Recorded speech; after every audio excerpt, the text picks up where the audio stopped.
And 3, 2, 1. Ladies and gentlemen, boys and girls, my name is Amal, and joining me tonight I have George, the Mus, Andy, and Carl. And we are truly the Monday Blues, proudly brought to you by Globalnet Solutions Australia, Mercadante, Woodfire Pizza, Elite Plastering Group, Kami Projects, Zach Nasser from YPA, Raz Holmes, the Bottle Pascavel, and Demo Finance. And it is numb in here. Very, very numb. We'll quickly go around the grounds, see how the weekend was, irrespective of the footy, irrespective of Saturday Arvo, and then we'll get straight into it. George with the 4-20 beanie. I'm not okay. I'm just going to say it straight out. I'm not okay. Who is, man? I think I caught up with Carl after the game. We had a comedy show, and no, that wasn't the footy game. And you know, we were both defeated. Yeah, they've I don't know, they suck the fun out of the weekends. You know, it's starting to become mature now, and yeah, I don't know. I just Saturday was the first game I missed in a very long time. Like, it takes a lot for me not to go to the footy, and I woke up just. After Thursday, I was actually okay during the preview. And then the next morning, Friday, and then Saturday came around, and I just felt, I don't know, I just had a bad buzz, had a bad feeling, and couldn't. It was the first time in such a long time I could not psych myself up to go. You know, obviously the time was a bit of a strange time to play, and commitments and all that. But yeah, it just sucked all the fun out of the weekend. I don't know, that's me. Carl? Yeah, pretty much. Spot on there, Georgie. Yeah, we went to the comedy show on Saturday, and yeah, it's just where do you even begin with this rabble of a football club? Everything you see on social media is about us, and truthfully so, we deserve a belting. Just sucks. Moss?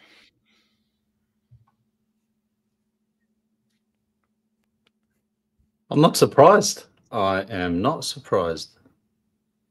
This is one of those moments where I really hate to say, like, I can't even say it. I really didn't want to believe it, but here we are. Here we are. We're at that point where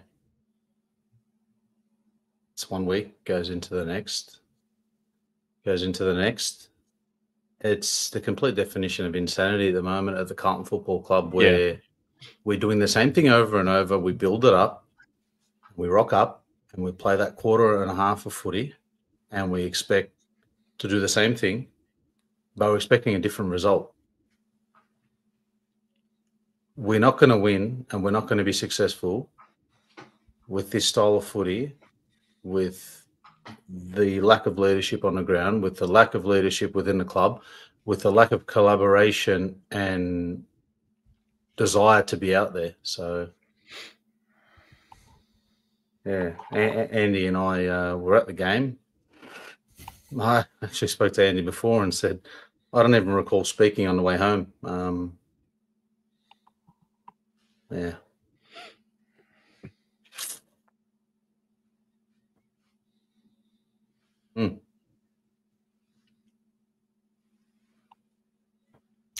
I had footy at 12:30, 12 or 12:30 on Saturday, so it clashed directly, right, with the footy. Now, if that same game happened last year or the year before at 12:30, and it clashed with golf or any other sort of commitment, it would have been no question, I'm going to the footy. That's it. It's as simple as that. I have never, ever made the decision not to go to a game as easily as I did this week. I love going to the footy. It's great. Sit with you boys, you know, yelling at the umps, yelling at the players, you know, having a laugh, screaming our heads off. It's an opportunity to sort of blow off the steam of the week, right? Whether that be, you know, shit from work or the pressures of just everyday life, right? Footy's that outlet. And I had no desire or interest ago this week, and rightfully so. What we dished out, what Carlton played, is not inspiring. It is not engaging. It is so far from where this club should be with the list that it has and the amount of shit that it's copped, that it's uninspiring. It's unmotivating. It's just not what you want from the footy.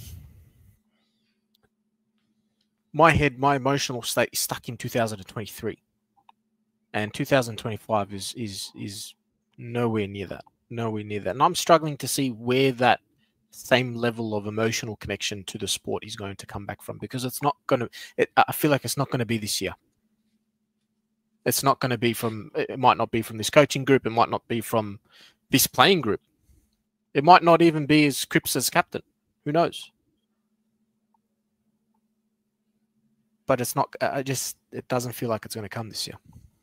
It sucks. It actually sucks. Andy.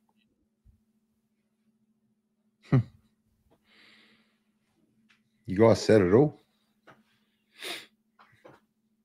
I've been going to the footy my whole life. Never left the game early. I wanted to leave in the second quarter. I looked at Moose. I said, bro, I want to go.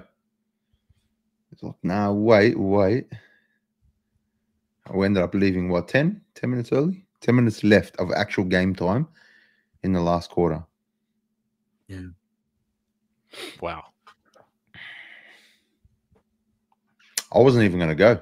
I was already like, I don't think I'm going to go. And then I kind of made the decision that I wasn't going to go. And my cousin called me up. He had a couple of tickets. He wanted someone to go. He told me my uncle was going to go. And I'm sure Uncle Sam is in the chat. He came along and saw the fuckery as well. Yeah.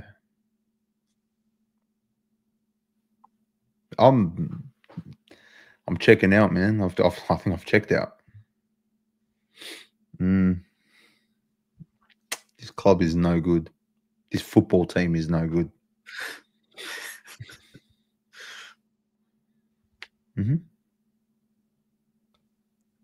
You could see the result coming from a mile away in that first quarter. Just, we dominate play. We don't score. We don't score enough. And we just concede easy goals. Yeah. And we'll get into players and specifics and all that. And it's bad when Weeders has a bad game like that. Things are bad when Wiedering is dropping easy marks, uncontested. That's when something's not quite right. He's a rock. And I mean, yeah, he stuffed up a lot. Cost us more than a few goals. But if anybody on our team has a right to a bad game every now and again, it's fucking Jacob Wiedering, right? So I don't think we should harp on too much about him. His stuff ups, like I said, cost us dearly. But, mate, there were some players out there, and I'd love to go through some of these players individually, to be honest, at some point tonight. Because, and to be honest, everyone's going to, Motlop this, Motlop that. Bro, we know Motlop's a dud. We know he's a fraud. We know he's a shit. We know he's not a good player, right? So let's not talk about Motlop tonight, right? I actually don't want to talk about Jesse Motlop tonight because we know what he is. This is what Jesse Motlop is. Just an overhyped fraud. So I think there are players on big bucks who need to be held accountable and have the finger pointed at them. Players like, bro, Lewis Young cops it. Lewis Young's on a fucking 150 grand a year. What are we expecting from Lewis Young? You know what I mean? He cops it, bro. He cops it so bad, the poor bloke. He's $150,000, $200,000 player, bro. You got players like Charlie Curnow disappearing in the second half. You got players like Harry Mackay who doesn't turn up for the whole fucking game. Players like Paddy Cripps who thinks he can fucking run through brick walls. You got players like Sam Walsh who are out of contract next year, mind you.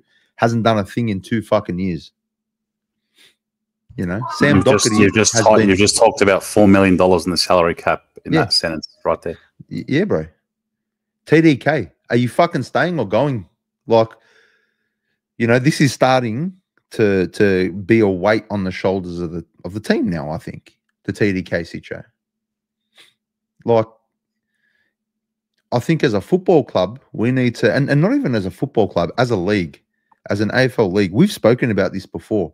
In NRL, a player will tell you, I'm leaving at the end of the year or at the end of next year. And he sees out his contract and he plays well and he fulfills all his duties. In the AFL, we're like a bunch of little private school bitches, man. Oh, no, he's not going to play for us next year, so we can't tell him our game plan. But what game plan? What are we hiding from TDK for next year? What are we hiding? What's so special about our fucking game plan that we can't have anybody? This league and this club in particular are fucking immature. They're full of immature private school little fucking cucks. And if you don't know what a cuckold is, I urge you to Google it. That's what we are full of at this football club. Everybody on the board, mate, they're all cucks. I've thought of how to describe these blokes, and they're cucks. I've got no respect for anybody on our board. Our entire football department is a shambles. Our list is atrocious. Our coaching is disgusting. Our playing group is effortless. You can just keep going. There's nothing positive. And then the players were smiling after the game. There were some players smiling, bro. And that for me just topped it off again, because like, you don't give a fuck. You don't care. So why should we anymore? Why should I stay at the game and watch that? Toby Greene, only one of the best players in GWS. He's only one of the best players of the last decade. Does whatever he wants. Lockie Ash, I think that's his name. Lockie does whatever he wants. Lockie Whitfield done whatever he wants. Callum Brown done whatever he wanted.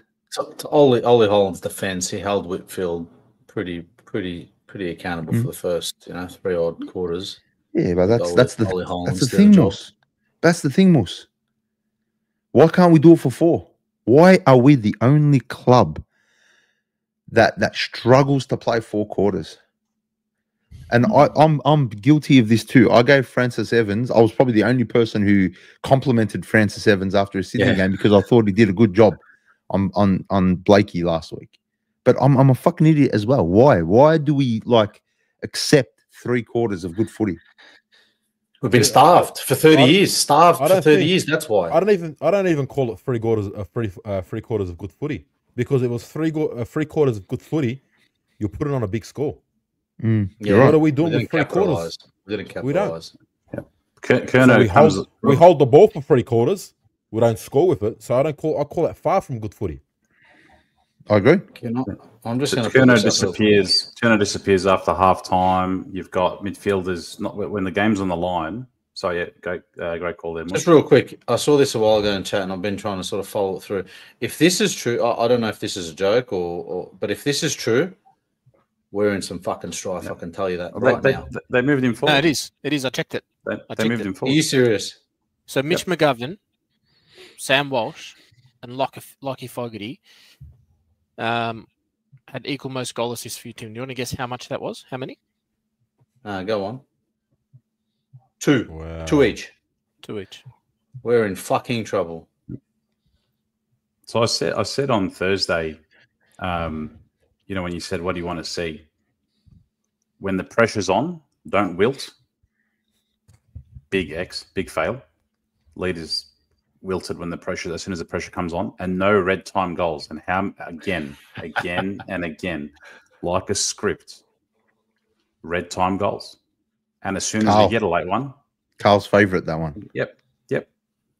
That was in a the bad first, one. in the second, in the third, with a few seconds. Every single quarter, I think. Every single quarter. And the fourth, they just got bored of scoring. You know what I mean? Like, So going back to last week, Sydney, an undermanned Sydney, out of form Sydney. You let them run ragged on you on the fourth. GWS, a severely undermanned GWS. 3 out of 4 of their best midfielders. I'll say that again. 75% of their best midfielders, Kelly, Canelio, Callahan, weren't playing. Tom Greene was shouldering the load. Obviously, Toby came in and a few others did as well. So they destroyed us. They came to Marvel, where they've lost 5 of the last 6 games. They're out of form. They're undermanned. And they embarrassed us. Right? And Andy, you talk about, Walsh, Cripps, Kerner, McLeod. Yeah, you've just stated $4 million in the salary cap there, right? Walsh. I mean, we'll get to individuals, but man, I haven't seen this level of washed since hands in the first 2 weeks of COVID. That's the level of that's my shit dad joke for that. But I haven't seen the amount of regression and wash that this guy is. What's happened, man? Like bathwater, mate. We have a club culture as a community where we praise these players so much. We praise them, and they start to believe the hype from their fans. Sam Walsh, he's driving Lamborghinis. He's driving Lamborghinis, mate. This is, there's one thing that I'll quickly show. I want to show you guys one thing that when I saw this in the third quarter, I could have put anything on us losing because I'm like, these guys don't care. Now, I want you to look out for Adam's side real quickly in this, and I'm not singling him out because there's a ton of other culprits. By no means is he the only culprit. But I just want you to watch the effort, the defensive effort for a moment, all right? When you're down by a couple of goals, you're at home, the crowd, is behind you. Cheer squad only gets behind them when they hit the front. They don't get behind them any other time. But watch Adam Sard's defensive chase on O'Halloran, and then when he realizes that O'Halloran might get the ball and score, watch how Sard actually pulls the finger out. I just want you to have a quick look. Gets to Hogan. It's one of the best David King impersonation there. That's an every week. That's an every week Sard thing. That's not a big highlight. But it was at that moment for me. I'm like, we're losing, and the players don't care, right? So Sard is watching him. Sard is watching O'Halloran run 15 to 20 meters in front of him. Now, as soon as the ball gets kicked into the 50, he doesn't close him down. He doesn't close the gap in the space. As soon as the handball comes to O'Halloran, Sard closes him down in half a second, right? He still gets the handball out, and it leads to a goal. You could have stopped that goal. It was. I'm not saying it was just you. Obviously, Wiedering came in and came late against Hogan, but you had the power to stop that goal. Yeah, it's a big factor. And to only react when it looks like you might get the ball. It's too late. You don't care. Sard does that 2-3 times a game. Like we sit behind. No, but I'm talking about Sard. Like we're looking at Sard now. He does that 2-3 times a game, where he's not accountable for his opponent. It happens all the time. What was the last game at the G? Was it Geelong? It was Geelong. I think it might not have been the last one, but against Geelong, in the first quarter, I think 2 times, the player he was on was able to just waltz forward while Sard's ball watching, and then when all of a sudden Sard's like, "Oh shit, my player's going to get it." He kind of sprints up, but both times cost us a goal. He does that every week, and this was the big thing on Sard last year. His lack of manning up in the defensive 50. Accountability, absolutely. Yeah, he's just total lack of. He was actually one of our best in the first half. If we want to talk about accountability, and I think that this is probably one of the biggest areas that we've lacked, right, as a club. Just quickly, 230 in a chat. Hit the like button, please. This is therapy for us, as it is for you. So get around us and hit the like button. Where was I going with that? I was saying on a sense of accountability now, we've named, we'd like to think our midfielders are elite midfielders, Cripps, Brownlow medalist, Jewel. We've got the likes of Hewitt, who's probably having a breakout year. Chera, well-known good midfielder. Walsh has been riddled with injuries, but is still, you know, we'd like to say an elite footballer. Give me one of those who holds accountability in the defensive from the midfield, defence back, that runs. Zero. None of them. Yeah, none. I've seen not one of those take a defensive mark. Not one. Not one. So I think the biggest problem for us is accountability move forward. We can get the ball down there, bomb it along, whatever, however else it gets in there. We've got a problem with the smalls who can't lock in the ball. Comes out right the other way, and our midfielders are dead to the world. Nowhere to be found. So there is a lot of pressure on defence, and there was a big call out for the sense of the Saab thing. Absolutely lacks accountability, but they get no support down there. And we talked about Wiedering having probably not a good game. Maybe it speaks volume in the sense that he's had enough. Frustrated. I think on the flip of defense, going forward, right? Like, we work so hard for our goals. We work so hard. And a lot of the times it's pure lack of basic skills. Like, I was on the phone to Moose before, and Moose was like, "No, we just got to go back to basics." I'm like, we can't even get the basics right. We cannot hit 15, 20-meter passes, right? We're not making good decisions. Georgie, if you can play the video that I posted, look how hard for us, where we just kick it to Charlie, and he's outnumbered, and they rebound goal. Now, that time it worked for us. But that's how dumb we are, like actual stupid. Corey Durden could have had a shot from 25 meters out, slight angle. That's bread and butter for a small forward, I think. That probably comes down to no trust in the players. Yeah, I think it's that, and I think it's a total lack of awareness. I used to ask the question, is it directive or are the players just dumb? And I was heavy on it has to be directive. I think I've gone the other way now. I think our players are fucking retarded. You know what it is?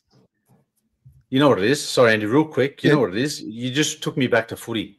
And one thing that really resonates for me in this is that take the easy one. You'd probably remember that as well. Get the easy one.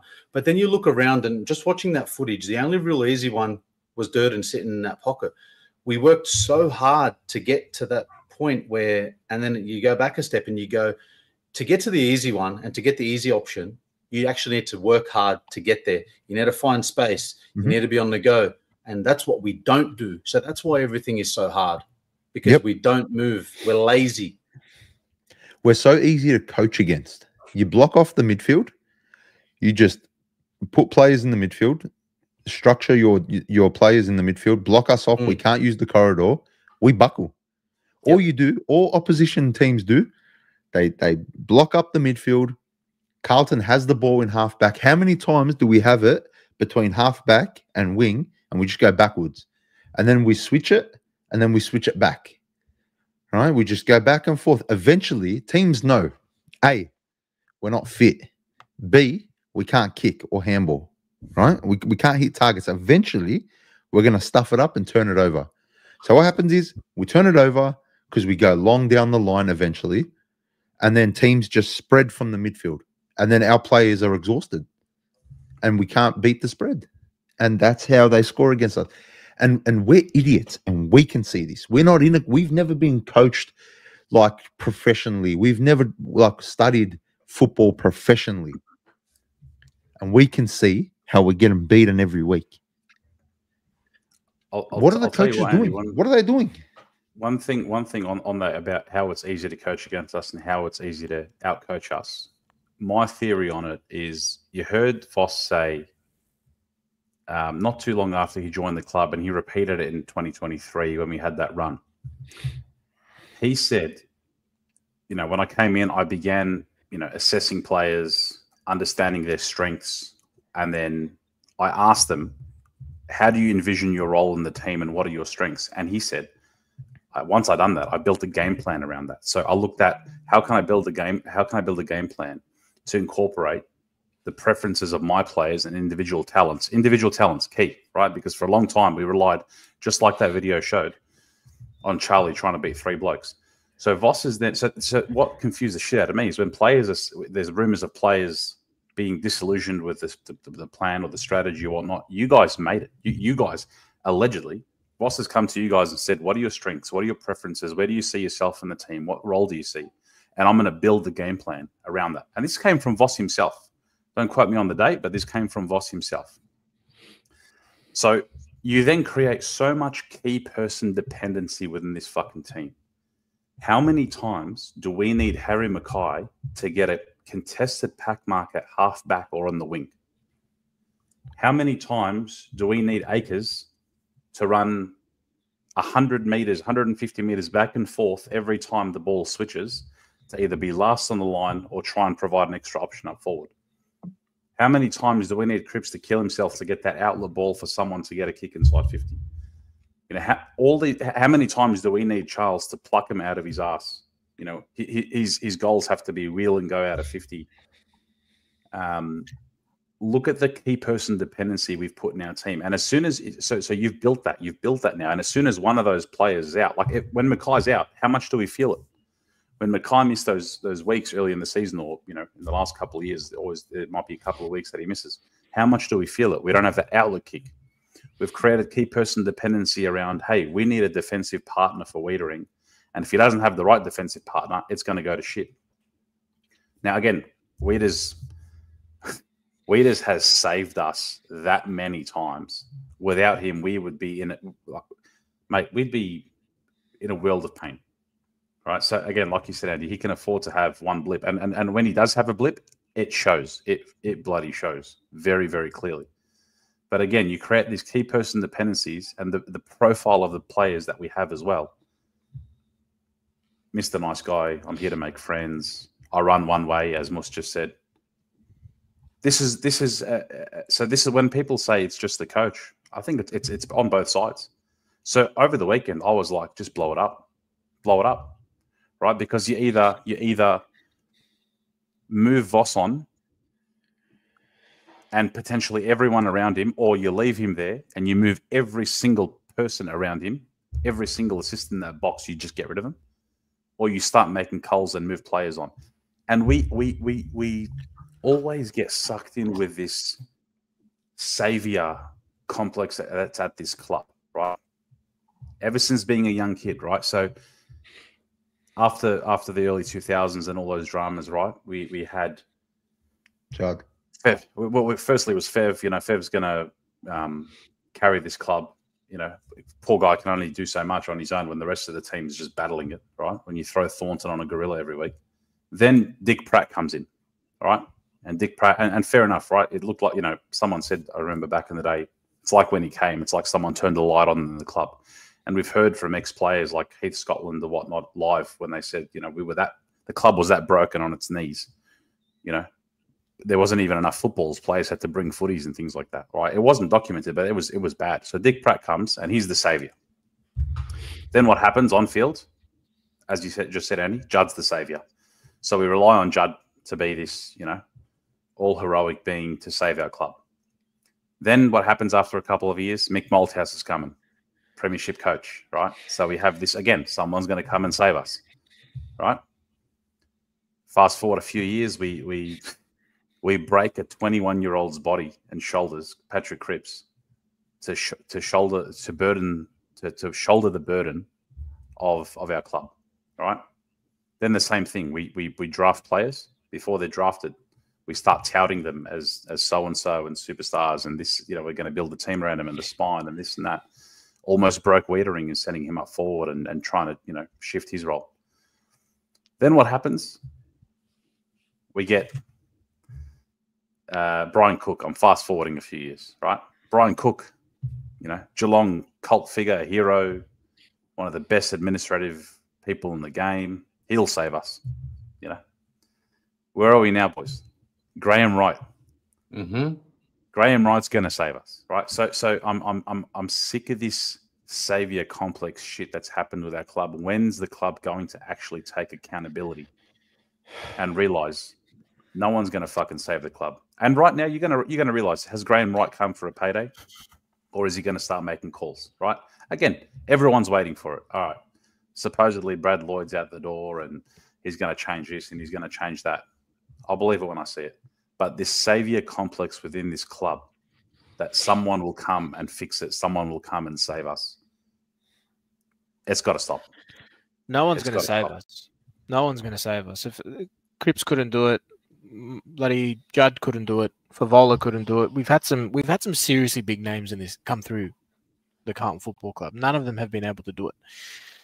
If you look at just the problem that this football club has had this year, right? And I managed to get myself to watch Voss's press conference.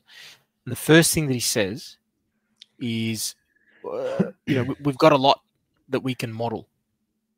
You've got fucking nothing to model.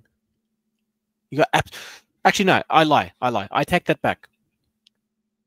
Hate me all you want for saying that our transition out of defense into the midfield is actually okay. I don't mind it. I think it's actually pretty good. It's what we do when we go from the midfield into our forward line. I've been saying this for years, and I feel like a broken record as much as probably what Carlton feel at the moment with the way that they've been consistently shit for the last 30 years. But it's fucking terrible. It is. I think that's where the problem is. This game plan that we've built, it seems like just purely based off the press conference that Voss had after the GWS loss, is that the more we get it into the forward 50, the higher the chance that we have of winning.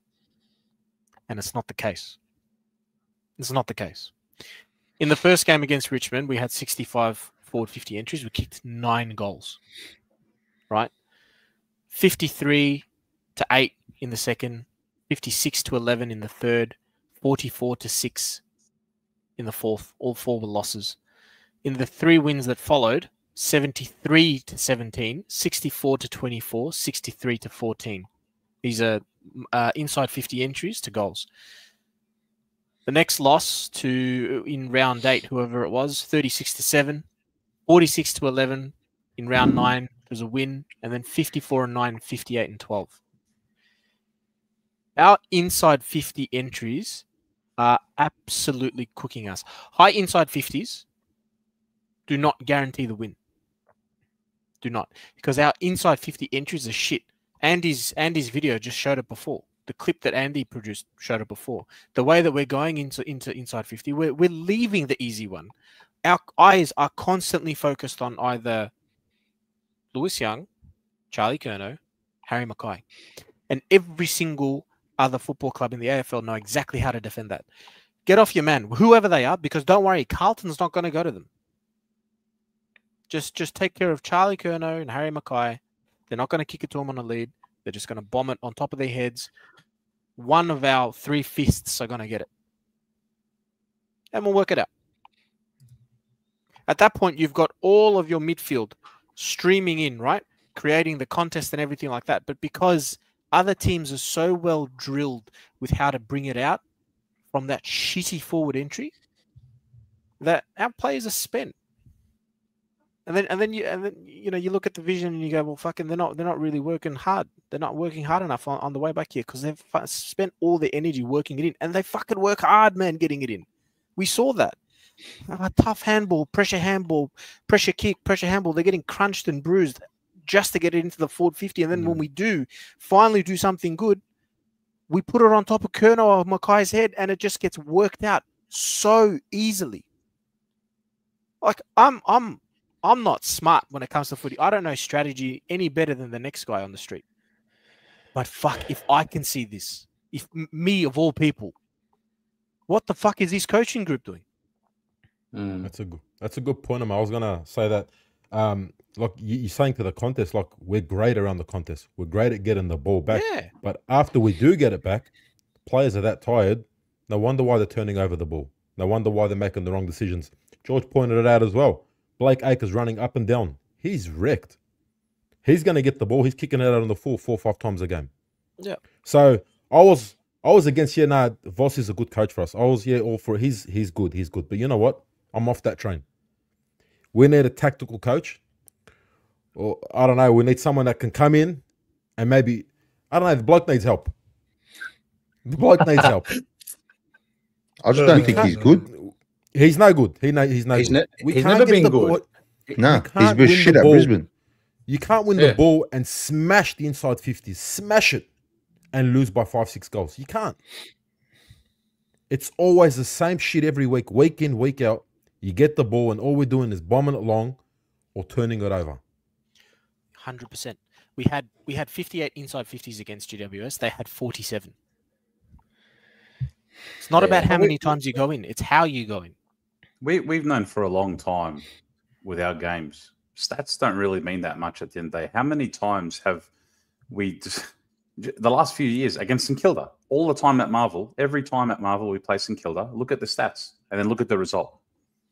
That time against Brisbane at Marvel, you name it. How many times do we win contested, inside 50s, 3s, 4? What we'll win it everywhere, and we won't make it count. Because how frustrating are our games to watch, and how we find a new way to lose every week. We find a new way for this club to become an embarrassment every week. Right, Carlton and Essendon right now. Make no mistake, we are fucking banter FC. Right, we are nowhere. We are both nowhere. And I saw this comment earlier that I want to share. Radders 8. A football club is too caught up in everything that is not football. Jerseys, poster boys, TikTok, social media. We are a business and not a football club. We've said it time and time again. And actually, Andy alluded it to me before the game. Again, I'm not going to make this about Jesse Motlop because that prick's he's copped it from pillar to post. I'm not going to pile on him, right? But I said on Monday or Tuesday, he's going to play. The club promoted him on the Facebook post or whatnot. Then Andy said, wait for it. He sent the post by the club or a story that they put up that, when everyone's sort of saying selection integrity, is he going to play? He's had, no goals for the last 3 or 4 weeks. The last time he kicked a goal was against North or whatnot. Hey, guys, there's Jesse Motlop custom footy cards outside the game, Marvel Stadium. Of course you got to play him. You got to play him, right? You're making him the poster boy this week. I understand it's Sir Doug Nichols round. Right, I understand you want to get a nice snapshot of this one or whatever you want to get. What was right? it? The duck celebration? The crocodile. That's the cultural. Like his dad done it and all that. But I understand you want to get that right. That's the the montage you want to make for the week or the AFL or whatnot. It's commercial. You can't. And right now, like I defended him. I was probably the last to defend him out of this group where I was on the train. It's a commercial decision now. And you can't even tell me otherwise. That was based on this week, right? That's fucking a load of bullshit, straight up. And I understand. Like I understand, it's an important cultural round for you. But I don't know if I just found the celebration a little. No, I'm not calling it tone deaf because I understand the significance of what it means for you. They hyped it up throughout the week, him and his family and whatnot. But is that the time? Is that like really think about it? Most of you had the best seat in the house. I'm talking about the time in the game, what it meant and whatnot. Do you think it was a little bit tone deaf? It's best I don't comment if you're talking Jesse Motlop, bro. Let's just leave it at that. Yeah, because who are we blaming for that? Train of this kid, man. Why they keep picking him? Exactly. Well, we know why, but you know what? That's done and dusted. The next one's going to be bobbleheads. So let's hope that come after the bye, they make a sound decision and they tell this kid, you're not right now. I'm not saying, you know what, let's give him the benefit. I can't. Fuck off. Just fuck off. Bring in someone else. Give him a go and bring out the bobbleheads. That's it. But that shows how weak the club is as well, though. But it's the club and the AFL. Andy said earlier, it's the club and the AFL. Right, it's a commercial decision. I think it's a commercial. How else are you going to have? Like, if you bring up his stats for the last 4 weeks, I'm not just isolating him. Right, Will White's had a few bad games. Fogg, besides scoring, he had a few off games. There's a handful of other players that you can put in the same boat. Right, so I'm not just piling on him.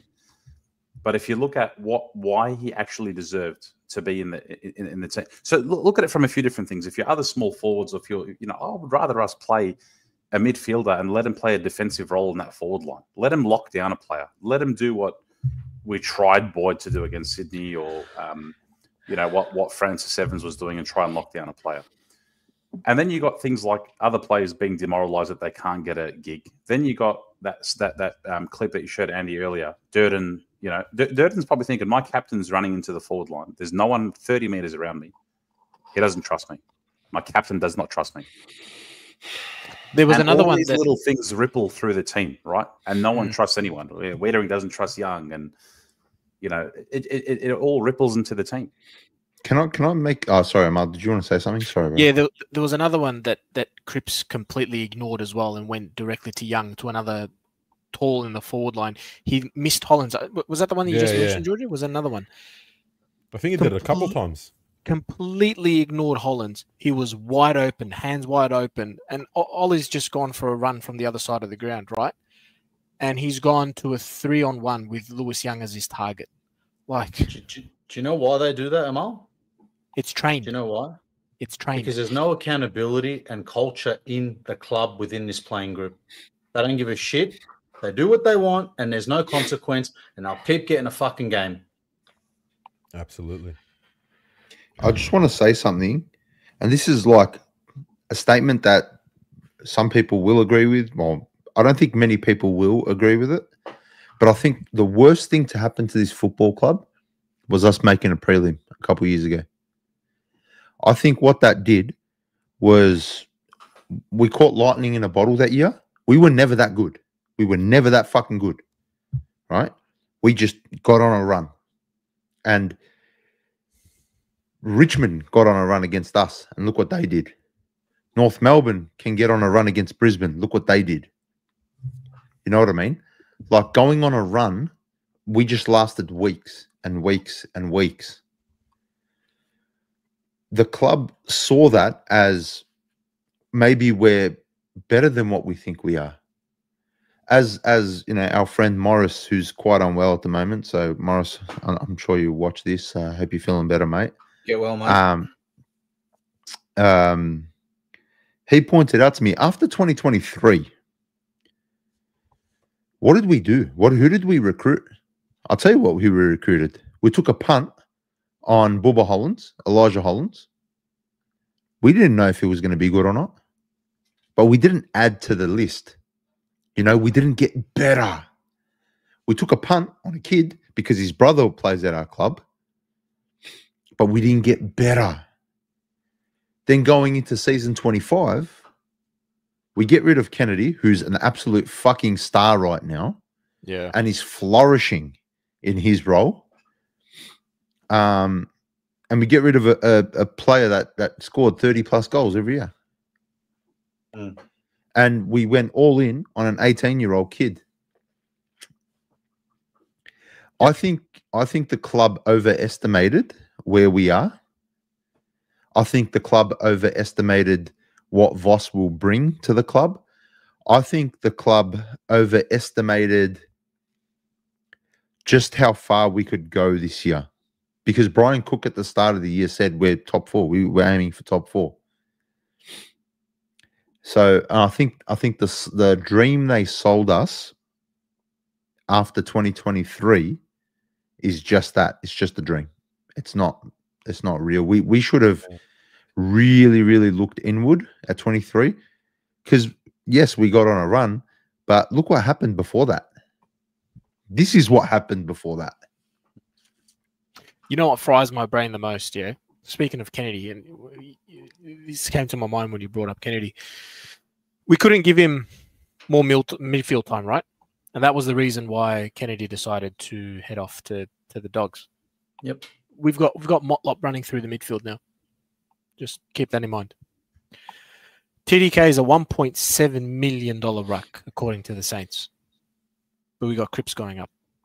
Mm-hmm. Like, we've got so many randoms running through our midfield right now because Cripps and Hewitt can't do it all. Cripps is spending time in the forward line. You've gone and gotten rid of Kennedy. We're lacking scoring options at the moment, and you get rid of volleys. I got laughed at the start of the year, bro. I got laughed at when I said our midfield isn't that good. People were like, come on, bro. Well, Cripps, Walsh, Chera. Nobody mentioned Hewitt. And let's be real, Hewitt's had a good start to the year. Been pretty average the last couple of weeks. He's dying off. Yeah, because, you know, he's not that guy. He's just not. And to show you how retarded some of us fans are, there were some people calling him a Brownlow chance. But we beat fucking North Melbourne.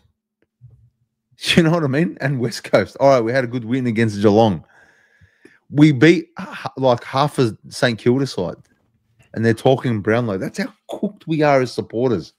As a general fan base. We're not real. We're not like some of the supporters aren't real life. Delusional. You know, they're fucking a bit. How you going? And that takes you back really quickly to the Messiah complex, the Savior complex. We've put all our eggs in the Jagger basket, right? So Voss and the coaching team banked on this midfield, right? They banked on Jagger's going to be there. He's going to be the point of difference. Hence why we're happy to let go of Kennedy. Hence why we're, this is how we're going to line up, right? And Motlop's playing. Make no mistake, Motlop's running in the midfield because Jagger's not there, of course, right? But again, now what's built around it, and the conversation that makes me sick is people comparing us to Brisbane. Oh, it's the same story. They had a really bad start to the year. Ashcroft coming back off of ACLs like Jagger. Don't fucking compare us to Brisbane. We are Brisbane. As so far professionally as an organisation, players, everything so far away from Brisbane. Do not compare us to Brisbane. And back to your point, Andy, about the club, should have looked inward and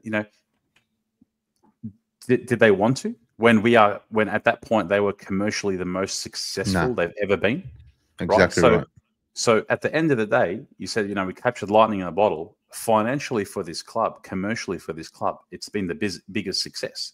Memberships going out the door, 4-year waits, one of the highest average attendances, corporate this, that. Like commercially, I said it a few weeks ago. At the end of the season, when we're staring at a bottom 8 finish, our first round draft picks with the Hawks, Graham Wright will make a few calls. There'll be, we might get some picks back, whatnot. What the conversation will be, on field was bang average, but hey, off field, those sponsorships, that game day revenue, the membership revenue, the sponsorship revenue, the corporate revenue, stick fat. We're going to break another record next year. It's a business. I only just found out, by the way. I think we found out in Sydney. They add the Auskick memberships too. So how you got like guest pass memberships, they add those on, and then whatever you sign your so if you sign your kid up to what's your favorite team, it's another membership. So inflated, but Uncle Sam in the chat asking the hard hitting questions. Uncle Sam. And this is another like that cooks me because like Lige and you're not giving up much for him, but we are ruining players. We're regressing players. Is it them because of the product of their environment? We spoke about this last week. We are not a club that will come and develop you and make you a better player. Exhibit A, Matthew Kennedy. You leave. You play better when you leave. I'm happy he left. Can I just speak of Matthew Kennedy because I was real pissed off when he left, and I recall certain conversation. And most people said, when he left. When you leave, my English is fantastic. That's what happens when you leave the Carlton Football Club. You haven't left, you leave. That's how it works, right? So everyone was sort of like, "Oh no, the club's made a right decision. We need to, with too many mids, blah blah blah." I think he was probably one of the ones that should have stayed, and we should have gone Colour Walsh, Cole Chera. Let's free up some space, right, and get the players who are actually doing a job. Kennedy was the one who would do a job. You'd put him anywhere and he'd do a job. And I know for a fact there was a hard conversation that was, you're not in our best 4 or 5 mids. You're an outside. You'll be depth. That was a hard conversation I had with Kennedy, and Kennedy said, I want to leave because I believe that I'm a better midfielder and I should be playing mid, starting mid. And you know what? Good luck to Kennedy. He's landed on his feet at the Bulldogs. Doesn't always work that way. And I loved everything he brought to the club. Did they make the right decision? In hindsight, probably not. But they banked on, as you said, the Jaggers and the other midfielders that we've currently got. It's not working. It's not gelling. And Kennedy's doing a fantastic job at the Doggies, and good luck to him. And I'm happy for him. So, it's just one of those things that just didn't work out, I think. And there's a few of those. And a few selections, as Andy alluded to, a couple of players that we've picked up, and you sort of look and scratch your head and go, well, we've gone backwards. We actually have. We've picked up more liabilities now. Mhm. and not just liabilities on serious money. If you're running around, at training, you're trying your ass off to get on the park. You can't get on the park, but there's a bloke on 800K with no calf and no Achilles, instantly fast tracked the second he's available. And they're throwing the way they throw money around to try and manufacture some level of, again, more hype. Like how much money to throw at Jack Martin, how much money we're throwing at McGovern, with not now, but when we gave him the contract, Zach Williams, like the amount of money that's tied up in some of these players, and that will continue to be, right? Yeah. I want to just go back to sorry, man. I want to go back to Matty Kennedy. Well, I just wanted to continue off what Moose was saying. I'll never ever forgive the club for what they did to Matthew Kennedy in that semi-final. His missus just gave birth. I get flashbacks of that sitting on the bench every day. Yeah. Mrs. just gave birth. He's flown up and he's benched, subbed in the first or second quarter, whatever it was. How could you possibly? I mean, TDK should have started anyway. Yeah. How could you possibly look your coach in the eye and say, I respect that decision? I could never respect that. I should be home with my wife or my partner who's just gone through hell to provide us with a child. But I've sacrificed that special time to be here for my team and my teammates. And first chance you get, you shaft me. And I'm one of the best players in the team. Yep. That speaks volumes of the culture and lack thereof at the club. A player who played week in, week out, and then the coach goes upstairs, halfway through the game. That is an event. That game is an event, I think, that has deep psychological scarring to this club, right? And I said it after round 1 against Richmond. That game that did too. I think people are downplaying that game. People have forgotten that game. And I know Richmond have won a few games this year, absolutely. But because of what preceded that game, the conversations that preceded that game, and then what happened, deep psychological scarring. The Brisbane game and the Richmond game. I think there was where I think, was it Carl? Maybe you shared it the other day in the group, where 6 and 14 in the last 20 games, and we've beaten Geelong once, which still baffles me now when you think Saints, and then North twice, West Coast twice, right? If only we could play North West Coast. And again, we look at some of our player performances like Walsh. Absolutely, yeah. Turn it on against North and West Coast. Good on you, bro. That's the games you turn it on. And we're 17. That's the same as Durden and Motlop as well, though. Yeah. They're the only times they can play well. Flat track bullies. Flat track bullies. It means nothing. We're 17 and 17 is the record, is the ledger since that prelim. The 23 Guys, prelim. There's 300 of you in the chat almost. Hit the like button. If you're watching and this is your first time, make sure you subscribe. We really, really appreciate you guys for tuning in on this Monday night. It's cold, miserable night too. It's really windy. I wish the wind would blow me away, man. Just blow me away out of here, man. Tell you what, though. Blow me to Greece or something, man. I'd love to get blown to Greece. Pardon the fun. Anyway, just moving on. Talking about blowing you away, the service from Globalnet Solutions Australia. Andy can vouch. Yep, absolutely. Globalnet, Naz, legend. If you've got a small business, any IT work, hit up Naz. Absolute legend. He will set up your entire system, restructure, whatever you need. Naz is the guy. I don't know if Naz is watching or not, but Naz is a die-hard Carlton fan, die-hard positive Carlton fan. Called me after the game and just berated the club. just half an hour of just screaming into the phone about the club. They are losing support very, very quickly. And I'll tell you where it's going to hurt them. Member numbers are going to drop next year. We continue like this, member numbers are going to drop next year. And then how are they going to recover? Because that's what they hang their hat on, yeah? Every year we're breaking records, membership records. Well, what are you going to do when you drop 20,000 members next year? Because your club, people are seeing through the bullshit. They'll just offer a free Motlop Guernsey with the membership. Burn it. Burn it. The club has decisions to make. This season, it would be an absolute miracle. It'd have to be a 2023 miracle for us to make finals. So let's cross that off the list, right? I think that's where the majority of us are at the moment. The list, the season is well and truly done. We're not going to make it, and even if we do, it'll probably be a repeat of 2024, where we just get pumped in the first final. Our list is aging. 1, 2, 3, 4, 5, 6, 7 players are over 30 years old. Another 4 are a year away. 3. Yep. Of those 6 or 7 that are over 30, that includes Mitch McGovern, Paddy Cripps, Zach Williams, Adam Sard, Sam Doherty, Nick Newman, Nick Haynes. Surely 1 or 2 of them are set to be let go by the end of the year. You'd certainly think so. Zach Williams has to go. Zach Williams is a non-negotiable for me. Yep. Non-negotiable for me. He has to go. Did you forget who we support and who we follow? Of course. All get 6-year contracts at the end of the season.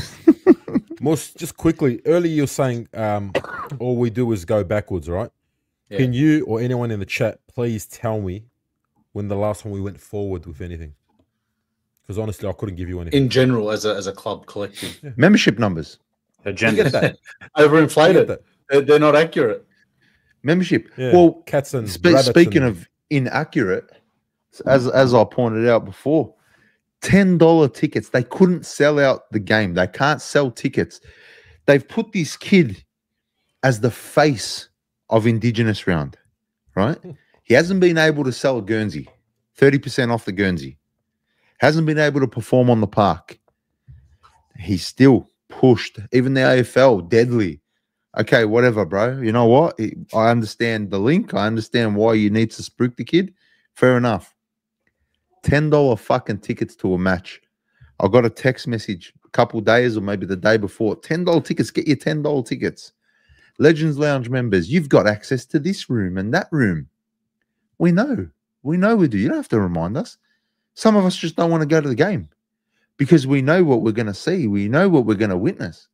And lo and behold, you gave us exactly what we thought we would. $10 tickets. This club is handing out $10 tickets. That's where we're at. Ben Purple and Green, thank you for the super sticker. And thanks for his team's going all right. Comments in the chat with the fun facts. Keep them coming. I like them. I know Ben Purple and Green always looks for our supporter. Looks for our sound bites. I don't have any good ones for you today, Ben Purple and Green, but I'll Is there a duck race? Can someone confirm, please? No. Well, thanks to Mercadante Woodfire Pizzeria. How's this?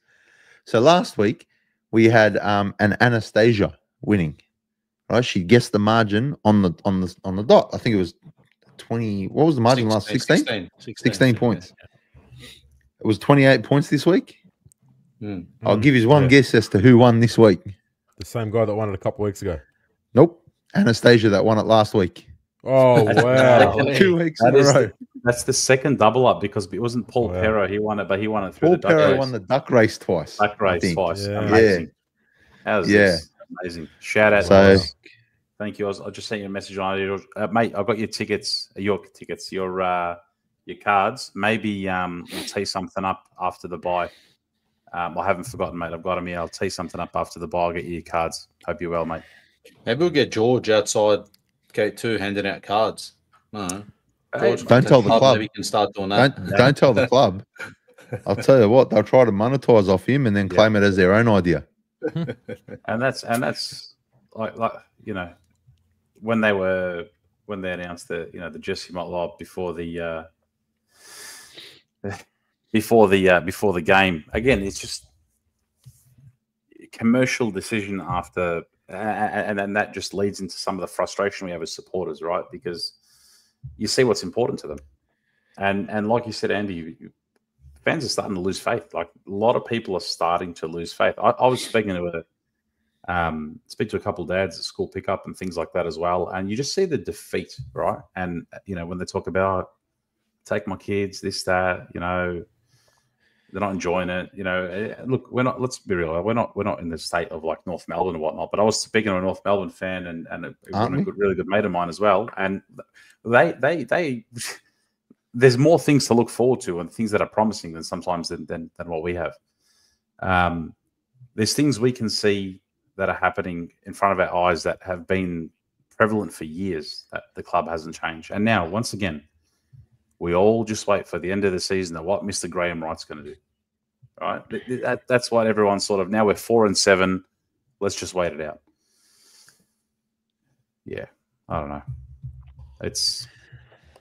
I actually have not felt this way in a long time. I think you boys, I think Andy or Carl, you were mentioning it, even at our worst, you know, you knew you were bad. You knew we were bad. You know, you'd enjoy the win, but, you know, you take the defeat. Yeah, but it's heightened. Saturday morning. It is. It's heightened because of that year, and Andy, you called it out, that run we had. But when you really look back and go, well, yeah, but did you see what happened before and afterwards? Like, you know, and we had a good few months, and that was it. And Mus, you're spot on, because the heighten will continue right after the bye. You know, we've got Essendon, and let's be fucking real, right? If we're not beating Essendon, but again, 2 years ago we said the same thing. And I think you're underrating Essendon, bro. I think you're underrating them. I think they're okay side, bro. They're getting shit done with half a list out. Yeah, exactly right, and that's why I take you back to our best ever video that we did, Carlton Essendon 2023 review, which is.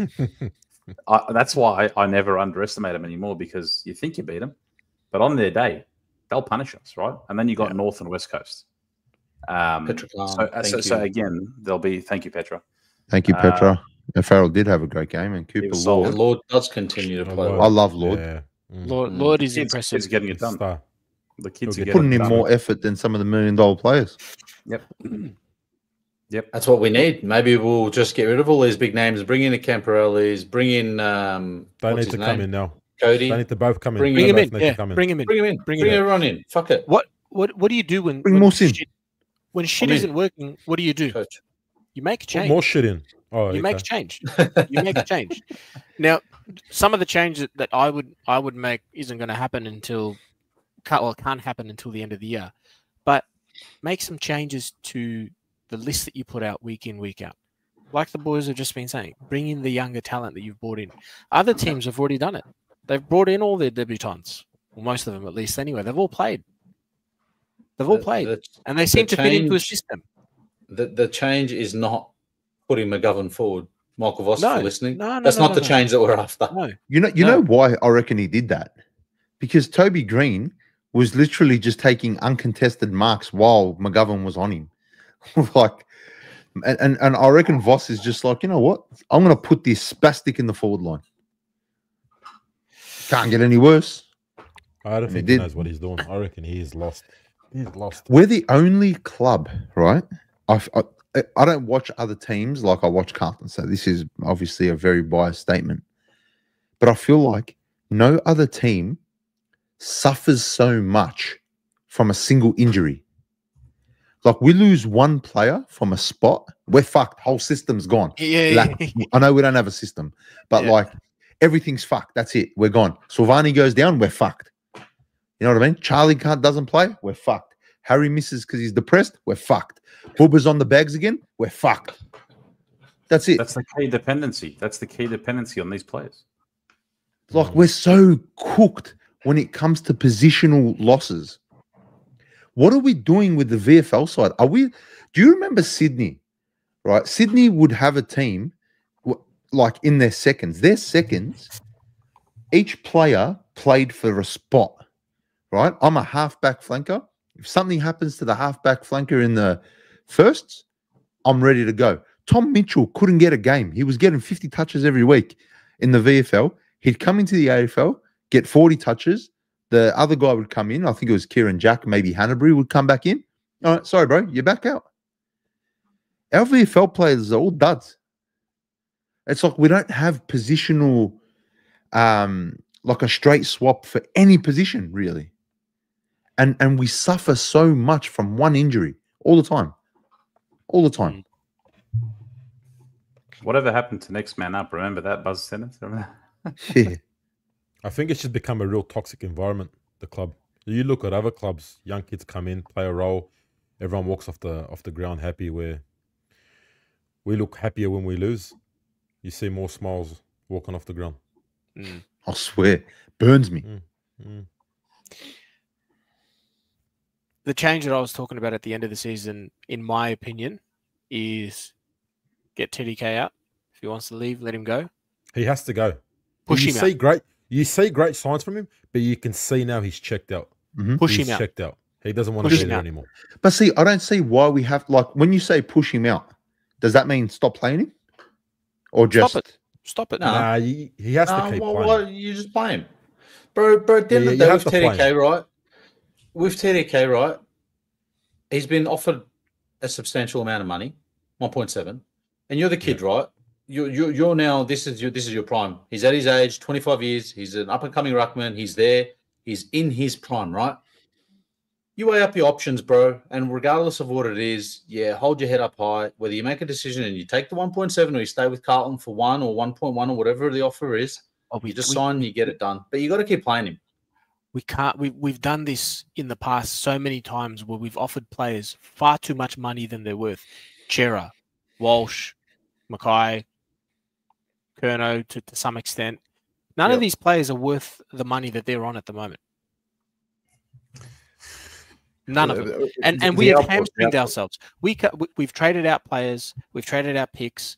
We've really gone hard on a number of players, salary cap wise, and we can't do anything now. We have to get rid of some big names to free up some space to get in some role players because we have none. We have individuals. So TDK goes, and you don't want to play him anymore.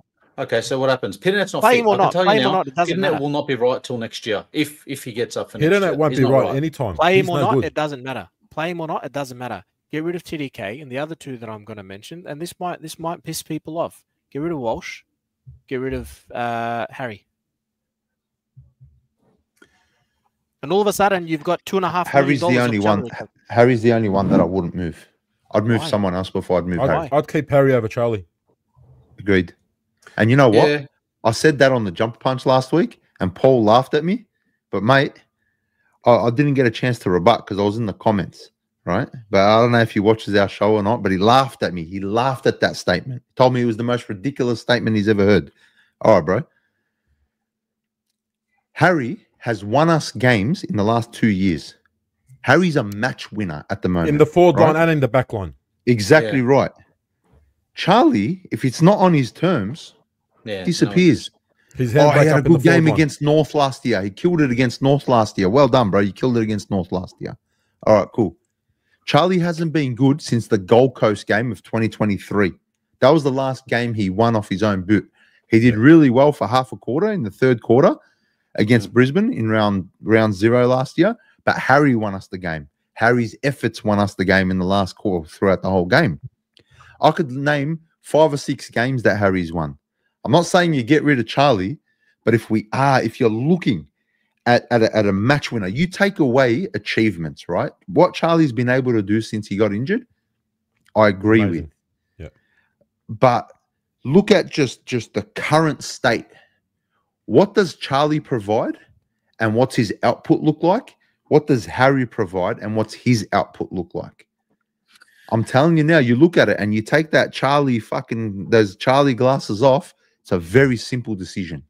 Very simple. And it's going to burn a lot of people to think, I'm not saying get rid of Charlie. But if you're going to, if you're put in that situation and you're looking at the cold, hard facts, I think it's a simple decision, man. Agreed. The resilience of Harry. No, unless you go. I was going to say agreed, but then you got to look at, and I'm going to use this word loosely, game plan. You got to look at what changes. What game plan? Yeah, well, there you go. What game plan? We can't. If you get rid of either one of those, the long bomb, bro, we are going to get caught out the other way, and it's going to double back that hard, and they'll get a goal in half the time that they're getting it now. I can tell you that. I actually think we play better with one of them in the forward line, not both. We need I agree. game plan. It's a tactical game plan. None of this physical shit, because obviously tiring out our players and wrecking them, and injuries are coming more often. You need like a young coach that's never, like a new coach, someone that's fresh and wants to coach. A new game plan. Like you look at your Sam Mitchell. He's amazing, man. Look at McRae, Collingwood. We need someone along those lines. But now I don't know what we possessed us to stick with. You go after a Voss that's been sacked from another club that's fucking been ridiculously shit as well. There's just a lot of on and off fucking field shit that's going on. It's the club's in the shambles from start to finish. It's fucked. For me, I'm at that point now where, and it's sad that I'm doing this, but I'm looking future-wise right now, and I'm thinking, all right, Farrell, Lord, and I'm going through the list of Camporelli brothers, the Codys, the Jaggers, and those sorts of names. But are we going to bury these kids and put them through what we've put the Judds and the Cripps through, and then we end up back where we started again? That's my only concern. Like, something needs to change within the club, and I'm not against Doherty. Thank you for your service. It's time to go. Chera, I couldn't give a shit. Walsh, 24 years old, plays like he's 55 years old. I'm just going through the list right now. Harry, Charlie, you're right. One has to go. Tom, Koning, yeah, probably. Then what happens? Do we play the O'Keefe? He's too young right now. We have to bring a ruckman in. We have to. If TDK goes, which is likely, we have to bring a ruckman in.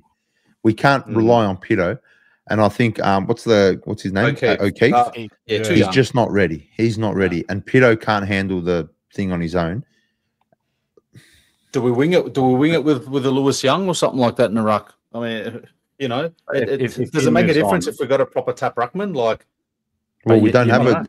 That's the thing. If that's not what we're going to do, then maybe not a Lewis Young. Maybe just get someone like big who can rove. You know, who can jump up for a ruck contest, who can maybe rove Jackson around the ground, who can actually challenge around the ground. Like that's you know, Pito keeps talking about great tap ruckman and our midfield works better and whatnot, but around the ground he gets slaughtered all too often.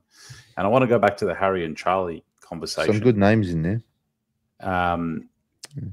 If you take out games against North and West Coast over the last 2 or 3 years, take the North and West Coast games out, how many games can you really truly say that the Curnow-Mackay combination has worked very well? You can probably count them on two hands. No, I'll give them a few. No, not even. No, but say the Geelong, for example, the Geelong game, you know, 3 apiece.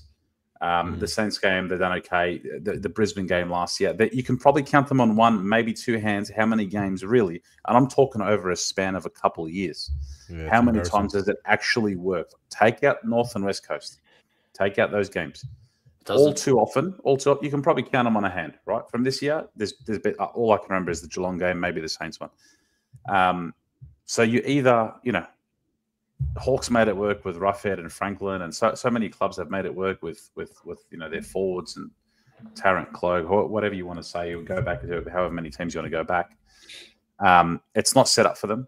We consistently rely on Charlie being Mr. Superhero. So actually, I want to shout out this comment here from LS. Why not drop Lewis Young, bring in O'Keefe, have him play forward, just pinch hit in the ruck to ease him into do it. Fucking do it. This is the time. What are we waiting for? Really, with this O'Keefe, I get it. Thanks for the donation. I think LS is new. I've never seen LS in the chat It's before. the first time I've seen that name. This is what I mean, right? It's the purest definition of insanity, where we go out week in, week out, we do the same shit, we drop the same players, we bring in the same players, and we try the same shit week in, week out, and we're so reluctant. Like, none of this stuff is even discussed, I don't think, in our coaching group. Hey, we're in a situation where TDK is probably going to be out the door. Pito can't do this all on his own. Let's get in one of the young guys in the forward line for a bit and get him into a couple of ruck contests. Slowly bring him in. Nah, we won't do that. Let's keep pushing the ruckman that's leaving. Spot on. Oh, actually, no, I've got a better idea. Cripps, jump in the ruck. Cripps, whilst you're in the ruck, Motlop, come into the midfield, and McGovern, go up forward. You should coach him, Al. Yeah, boys. You just hit the nail on the head, bro. You've done it. You're in. Yeah, that's it. You know what the Carlton special is? The Carlton special, right, is we recruit these players, we let them die in the VFL, and then when we're desperate, you know, before we play our youth, we always play the rejects that we recruit from other clubs, right? the Francis Evans and the such. And the players we bring in from the draft, they just rot in the VFL. And then once we're full desperate, they'll come up, they'll play a game. If they're lucky, they might get a second or third. And then we say, nah, they're fucking duds, and we sack them. Yep. But they're not duds. We just don't develop players well. Yep. So it's the Carlton special. There's that, and my favorite, and I think I said it last time, and I said it in the group as well. My favorite Carlton special is when we draft someone. Oh, he was a slider. He was going to be top 10. You know, he was looking at top 5, but he got injured in his in his junior year, and he slid down the draft. We've got a gem on our hands, and then we don't see the bloke for 6 years, and then we sack him. Yeah, that's the Carlton special. What was his injury, Andy? Oh, fuck it was a prosthetic arm. He's just got one arm. Well, that's been all too often. Brody Cam, half the the round 2 picks we get. Again, it's just putting more hype, and as fans, you get sucked into it. You're like, oh, cool, we got someone that should have been pick 10. We took him at pick 41. The pressure we're putting on these young players, like Jagger next year, right? Jagger, I hope it works out for him. I'd love to see what the midfield is going to look like with him, and it might look very different next year. But again, the pressure we're putting on him, let the kid play. Let the kids play. The key person dependency we've had on these players and the constant rewarding of, I still think that some players are automatic because of the salary that they're on. Zach Williams fit, play him straight away. Doesn't matter. He's on 100K. He's costing us. Yeah. Play him for a solid week. My advice to Jagger is run and don't look back. Yeah, run, brother. Run. Let me add another layer of complexity to this. If Voss is genuinely on the chopping board, we've got Tasmania coming in who are probably already interviewing new coaches. Maybe so the current crop of available coaches are like, who are they? Nathan Buckley. I saw it on one of the TV shows. Longmire, Adam Simpson, Chris Scott for some reason came up. Chris Fagan came up as well because he's a Tassie boy. And if the club is genuinely going, you know what, I don't think Voss is probably the right coach for us, then Carlton should really be going, fucking, we need to get a move on this now. I would like to think that if they're considering sacking Voss, I'd like to think that the club is doing that. But does anybody, and I asked this to the chat, just a simple yes or no, do you have faith that the club is doing the right thing for its football department? One by one. George? Yes or no? No, not at the moment. But really quickly. Amal? Carl? No. Just everybody in the chat, drop a yes or a no, please. And I want to see as many fucking no's as possible. Do you know what would give me faith? You know what would give me hit the faith like button as well. What would give me faith that things are actually turning in the right direction? The club, off your head. The club gives TDK the ultimatum. No, honestly, the club gives TDK the ultimatum. By the end of the bye, you make your choice. You're going. They have though, George. They've said what their offer is, and that is it. They're not budging. I can tell you that now. But he needs to make a decision. Like, fucking say something. Come out and do it now. 450 or fuck off. That's too much. 450, you reckon? It's a bit overzealous, that one there, Mark. What's he get? What was that scene from Borat? Call it 45. What was it?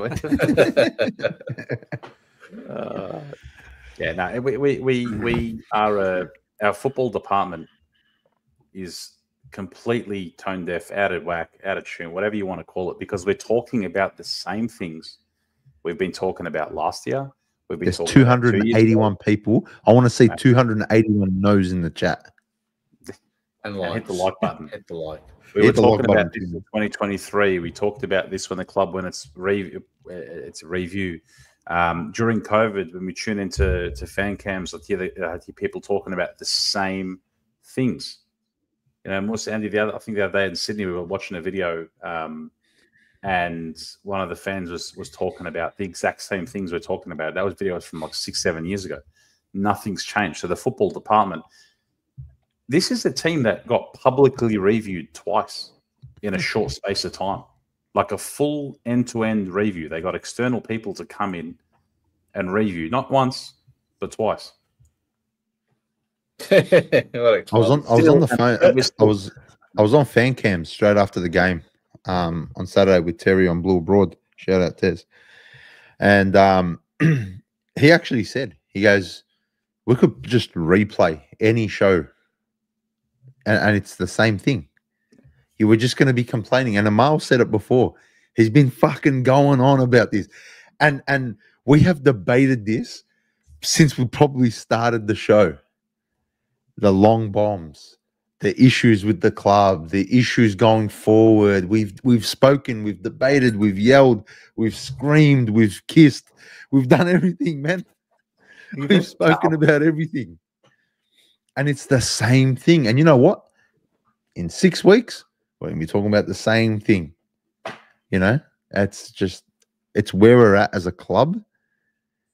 And I think it's where we're going to be until there is serious core changes from within. Serious. From the top to the bottom. Look, I think someone at the club needs to have that hard conversation with Voss, and I'd like to think they're already having that hard conversation. That look, something needs to shift right now. This is the expectation for the rest of the year. For me, finals was never on the table right from the get-go, but that conversation needs to be had. This is the expectation. This is where we need to finish, and this is where our supporter base and our club culture needs to be at, and there needs to be some sort of belief and trust in the club again. If not, then we're looking elsewhere by this time. And I'd like to think that those conversations are had.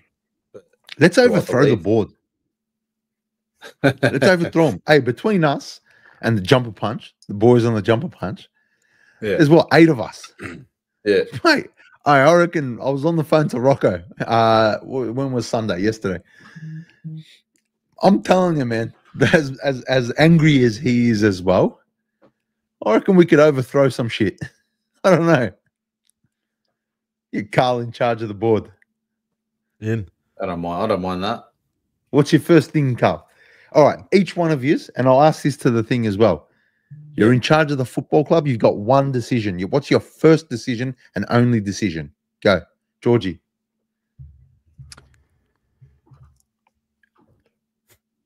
Who you sacking? One. Oh, there's a few, but if I have to give one. All messaging coming out of the club, everything, every single thing coming out of the club is football first. Moose? Free bobbleheads for everyone. Free bobbleheads for everyone. Amal? 40% off Indigenous jerseys. Carlos? Full clean up, man. Full clean up. Not just one, full clean up. Along Every with some department. players as well. Even with players as well. Even the runners. Out. Change the logo. Change everything, you reckon, Carl? Yeah. I want Moose's head instead. Andy, go on. Oh, I'm sacking the football department. The whole thing as well. The whole football department. That's first thing I'm doing. I'll sell the club to Collingwood. That made me shudder. Might get some culture at the club. If there's anything I'd do, it would be clear and concise fucking role purpose statements within the club. I want to know exactly what everyone's doing. Who's accountable for what. Because it just feels like too many people have their hands in too many baskets. Yeah. And everywhere like this. When you have, and this is the title of the show, systemic issues, and systemic issues when it ripples throughout, a culture, an organization. It's not just on field, it's off field, it's whatnot. You actually need to understand what's the root cause, right? You have a problem statement. This is our problem. There might be 10 problem statements, but you have a problem statement, and then you work back to the root cause. Now, this club is all about the Band-Aid, right? What's the Band-Aid? What's the diversion? What's the sugar rush, the little sugar spike they hit, rather than remedying the root cause, right? If you're always sick, you always got the flu or whatnot, I'm going to pop paracetamol or what. No, you go and remedy the root cause. You boost your immune system, all that kind of stuff. You remedy that. Now, Now, with any systemic issue with in this club, there's probably 10 problem statements that you can generate. Fucking start going through them. Start going through 1, 2, 3. What is it going to take to remedy this and that? I don't think those types of conversations are happening. Because They'll never be had, George. And Band-Aids. Throw Band-Aids at everything. Band-Aids, sugar rushes, and whilst we are commercially so successful, do they need to have a lot of these conversations? Let's be real, right? Because if you're on the board, you know, you've got your the big wigs they're getting paid. You got fluff rolls.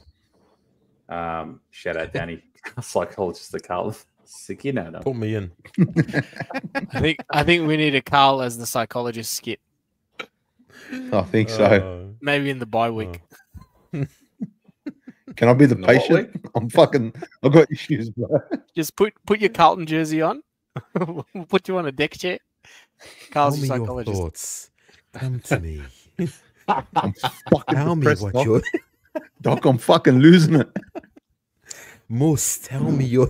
I'm thinking more of a Carl camp. We reckon, Carl? Carl Cam. Yeah, Carl camp. Oh, Ooh. okay. Yeah, 100%. We're going to Carl's house, camp in his Come in my backyard. garage. Yeah. In. It's going to make you walk on the shisha coals, actually. like Adelaide camp. I got enough shisha for all of us. Maybe a few in the chat as well. Rocco's comment. I like this. That's all he wants, mate. On your Rocco. On your rock. But until like we joke about it and we have a laugh about it, but the sad reality is when you look at the messaging that's coming out of the club, the outgoing messaging, the marketing, the whatnot, it's that football isn't first. And I said it a couple of months ago when you look at the vision statement of the club, football's not in the top couple, right? It's to be the most socially sort of powerful football club and make a difference to the community and all that. Yeah, that's all well and great. That's fantastic. I know he's got some great initiatives. But it's Carlton Football Club, right? So it just shows that success isn't as valued as social agendas or how the community views you. How do your members view you? How do your supporters view you? How do people who have seen all the success that the club provided back, decades ago? How they view As it? long as the money keeps coming, George. That's right. I couldn't give a rats. Flying. Yeah, rats. Ratting. That's when it all Scotty. started. Hey, Scotty's fucking got me a beauty here.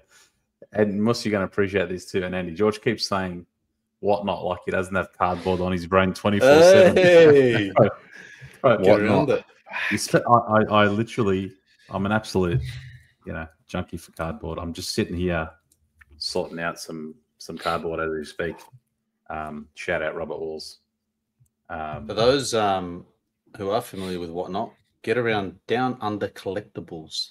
A good friend of mine is an enthusiast and does a fair few cards, and he's got a few Carlton ones on the go as well. I want to. This is something good from Rocco because I posted something the other day. I put it on a TikTok. Picture this: halftime, we're playing like absolute shit. I'm sitting there. I'm actually spiraling. I'm mentally spiraling at what I've just seen for an hour. And they got a dance cam, and there's fucking people just, like, are we here for the fucking footy? Like, I get it. I swear I get it. They're all casuals. But this, like, we're playing like fucking shit. I don't want to see a 20-something-year-old girl who's probably never been to the footy in her fucking life twerking on fucking dance cam. Bro, I'm fucking losing my mind, bro. We can't hit a target. We can't move the ball from defense to forward, but I have to sit through fucking Taylor Swift songs, bro, at halftime. I went to a dark place at halftime. I went to a dark place. I'm telling you, I was just staring at the roof of Marvel, just looking where I could fucking, and just singing to it. And a couple of years ago, it was the Adam Sard's going to beat Cripps in the car race around the thing, right? And we're down by like 10 goals. We're like, I don't want to see this shit, right? But we still watch it. our pre-game entertainment is up there with Shit. our game plan. Fucking Oh, okay. shit. Yeah. Nah, it's terrible. It's fucking shit, Yeah. bro. We played St Kilda at the MCG a couple of weeks Theirs back. was good. It was their home game. They Mm. play one home game at the MCG once every 3 years, and their fucking pre-game entertainment was better than anything that we've produced ever. Mm.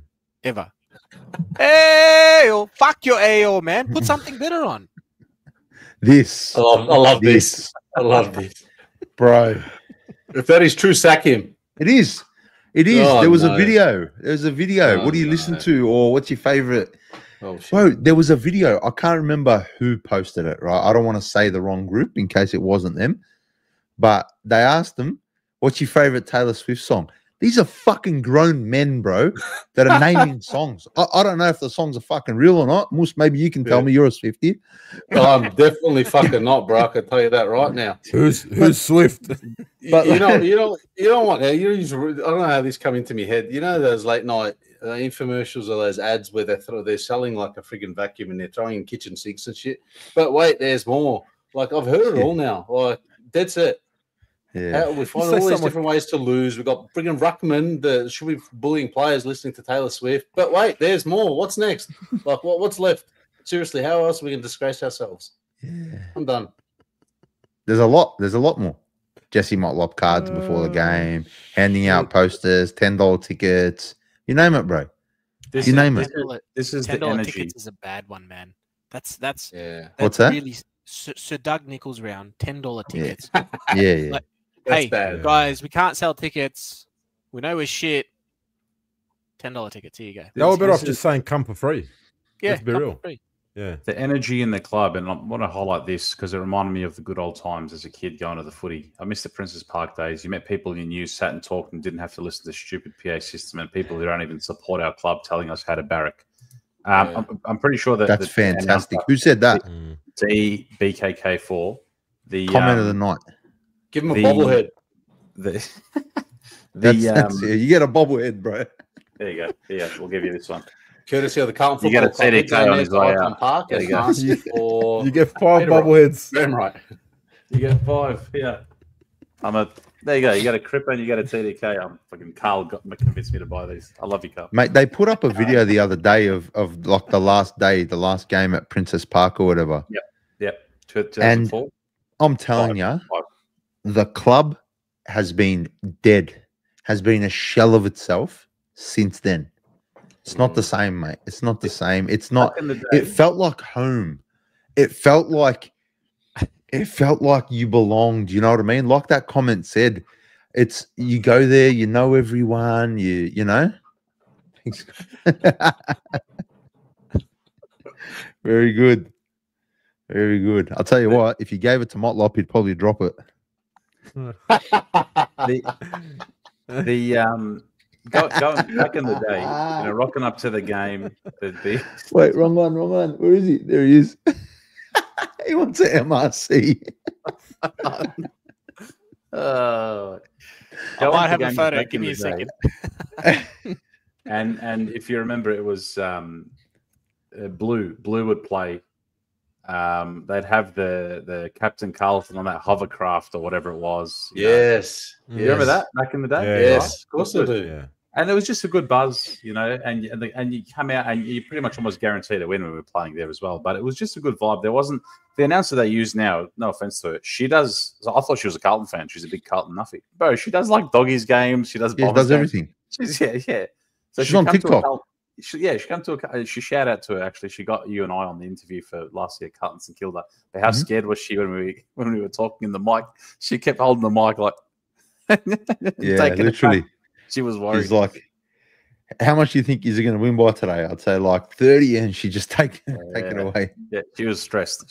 But again, like the pre-game, like you said, Amal, the pre-game Stinks. get us in charge of pre-game, man. Play some Tupac, hit him up.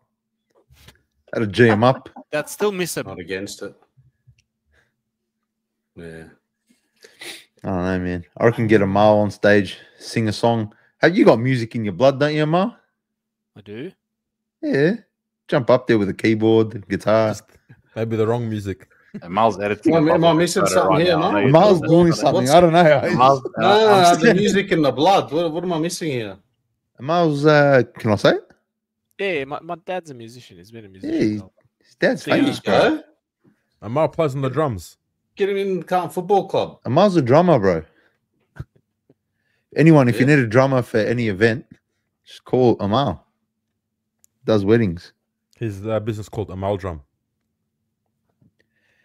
Could you imagine they let us they gave us mics for 20 minutes before a game, but wow, yeah. We should read out the players. Could you imagine that when they read out the players? But Yeah. read it We in should be Arabic. able to do that. In Could Arabic. you imagine? Number 3, Jesse the dog Motlov. Josh Malov. And then we just boo him. We just boo him. Boo your Who's ass. he going to drop today? Hey, we're spiraling bad, boys. We're spiraling so bad. This show has gone off rails hard. This is what happens when it's after 10 p.m. and you give us microphones after a loss. Hey, just quietly though, like it's Here we go. it's not even mid-season, but it's the bye.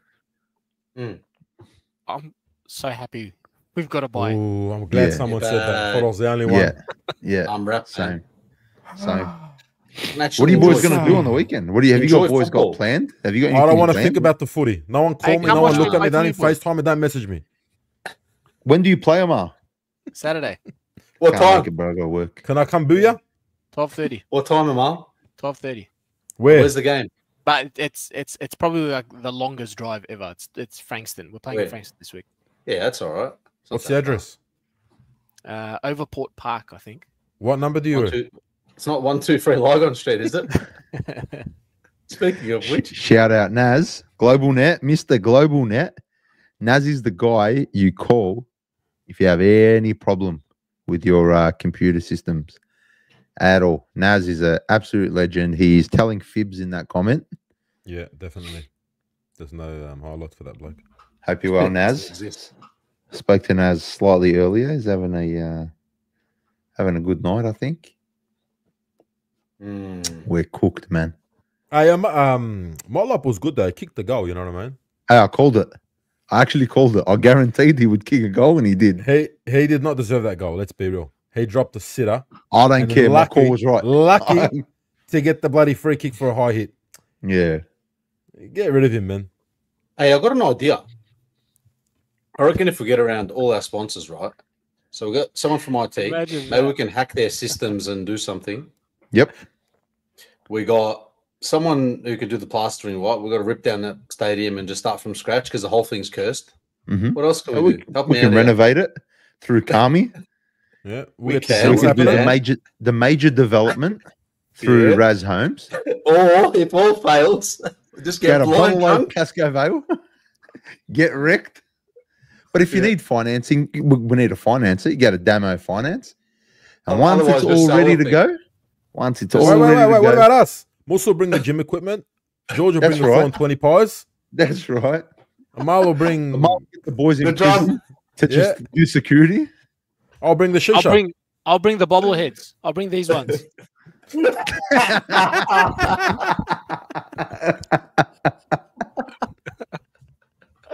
That is amazing. Wow.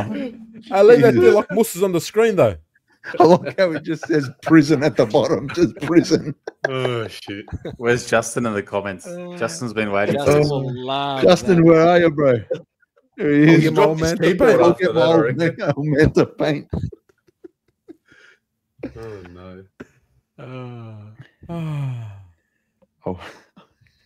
Justin's going off rails at the moment. Yeah. Shit. Are we doing? Well, I mean, there's nothing to preview this week, is there? Are we going to do a mid-season review? I feel like I'm out. this has been Straight a up, mid-season fuck review. it. The clubs don't deserve the players don't Mid-season deserve it. review. It'll be a very swift one. We log in. How you going? We're shit. Stick you now. Yeah, See you all next zero. We'll go through the players. Number 1, dog. Number 2, dog. I'm in. We'll tee something up for next week, but yeah, this has helped This is. I think it's the first time I've smiled since Saturday. Yeah. I'm not even joking. Bit This is painful. help. Yeah. Justin, you'll be able to find those bobbleheads at your local prison. That was elite. This shout out to this one from Danny. Mid-season review. Hey, maybe player we'll make our review own of all the bobbleheads. other 11 reviews. Let's make our own bobbleheads. That's it. Fuck it. Give him out. All right, let's do it. Yeah, man. Anyone in the yeah. chat know where we can get bobbleheads? Mus, you don't need one. You could just use Adam Sard one. Just change the name. Yeah, good call. And Mal can use Jesse Motlop. What the fuck? Sorry, Mal, low blow. Oh man. Mal, genuinely, where is your game? Yeah, where is your game this week? If I'm playing seconds, it will be over Port Park at Frankston. Whew, sorry, bro, I can't make it. Yeah. I'll be there. You pick me up. Even I might be out, to be honest, Frankston. Fuck. Frankston, I'll tell you what, I might have to, it's that far. I'm going to need a visa to get there, mate. That's like, come back with souvenirs. We might have to leave now. How'd you go on the weekend? Did you win? No, we didn't. However, I Have actually you had played in the probably- win yet? Yeah, first game. No. First game. Kicked the goal in that too. I actually had my best game, I reckon, on the week. I probably got about 10 or 11 touches, a couple of marks, a couple of tackles, set up 2 goals, I think it was. It's a good game. Good work. Played well. Not bad. Played well. Good on you, mate. Getting fitter. Might get a gig with us. Maybe. It's all under the wraps at the moment, but there's discussions being held. Bro, I wish, man. Imagine that. I think it's I play half forward. That's probably accurate. That one, that's right little. there. That's little, but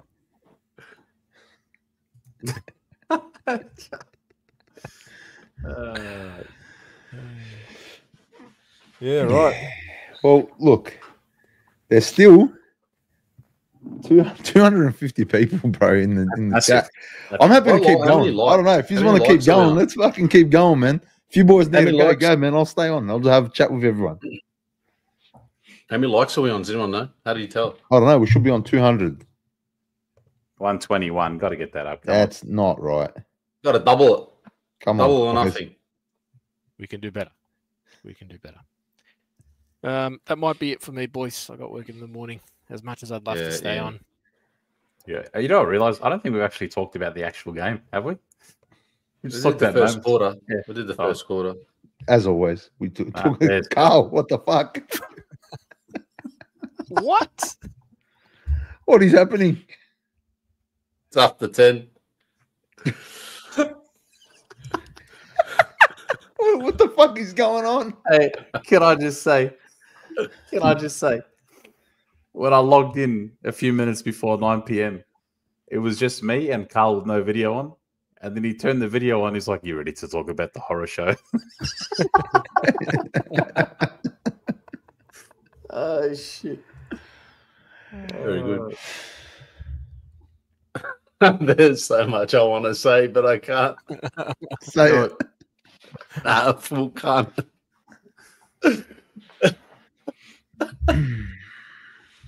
Carl's having too much fun there. It is. It's a Ghost of Princess Park. Welcome. Huh? What the fuck is happening? Oh, This is good. maybe it is time we just fucking pull the pin. Look what this cup has done to us, bro. We're fucking fighting nightmares tonight. Thanks, Carl. I look like Kerry Wilson.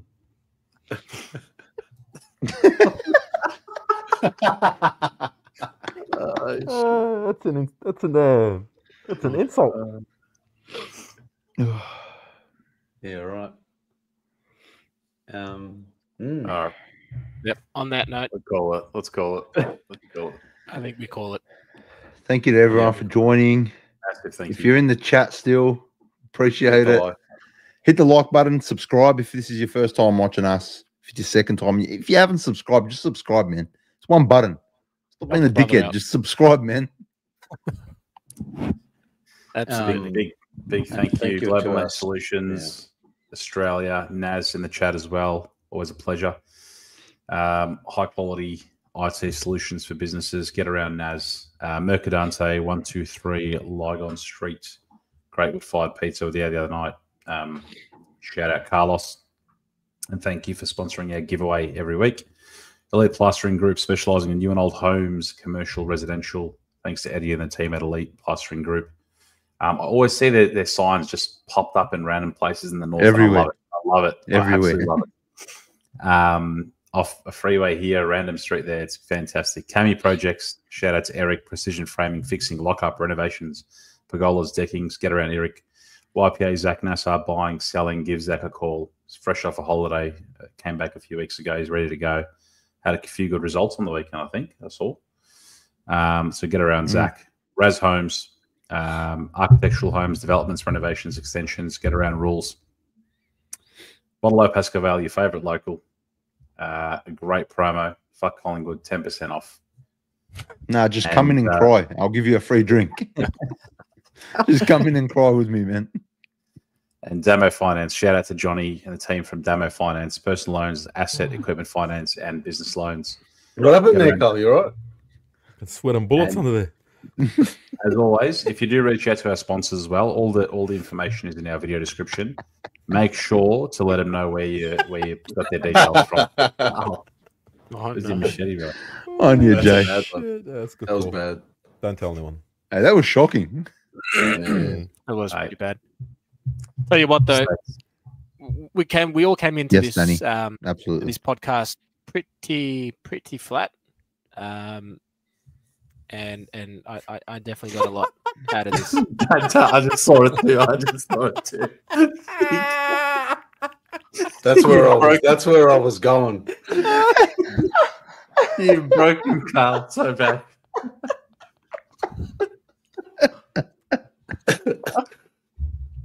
Oh shit! Oh shit! I fucking love this show, man. I love our community. Moose, what the fuck is that? Get it out, Laker. Oh no! Do it, boys. Oh fuck! Yeah, I think we need to go. Look at him up. Mar's like, I just got a new corporate job, man. Fuck, I'm fucking gone. Oh, I can't breathe. All right. Been good. Much needed. Been an absolute pleasure this episode. Very, very thankful for the week off. And for all those who are watching along, the chat has been absolute fire tonight. So for everyone who's been watching along and contributing to the chat, thank you so much. Been an absolute pleasure reading through some absolute gems that have been dropped in the chat tonight. Shout out only Carlton. He hit 2,000 followers today on Instagram. Congratulations, my bro. Onwards and upwards again. Here's to 5,000, brother. Well done. Insane edits. Yep, well Great done. edits. Yeah, the edit king. On that note, gents, it is sayonara from the Monday Blues. Sicky, no.